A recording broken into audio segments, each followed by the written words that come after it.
એકવાર ભગવાનનું નામ લેવાથી શું ફાયદો?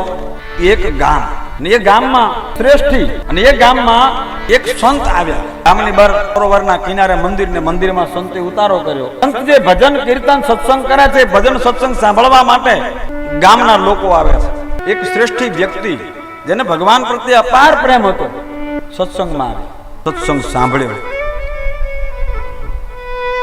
અને સત્સંગ સાંભળતા સાંભળતા એના મનમાં એક ભાવ પ્રગટ થયો કે ભાઈ મને ભગવાન પ્રત્યે પ્રેમ છે, પણ મારા ઘરમાં મારો દીકરો જન્મ્યો ત્યારથી કોઈ દી એને ભગવાનનું નામ ના લીધું, એને કોઈ સારું કામ કરતા મેં નથી જોયું, કોઈ દી રામનું નામ ના લે. ક્યાંક આવા સંતના આશીર્વાદ મળી જાય, એનું કલ્યાણ થઈ જાય. જો જીવનમાં આને ભગવાનનું નામ ન લીધું તો આની ગતિ કેવી થશે? એક બાપને ચિંતાથી પોતાના દીકરાને એ સંતને આજે આમંત્રણ આપ્યું. ગામજનો પોતપોતાના આને ગયા, સંતનો સત્સંગ સાંભળીને સંતના ચરણ પકડીને કીધું, મહારાજ એક કૃપા નહીં કરો, ઘરે પગલા કરો.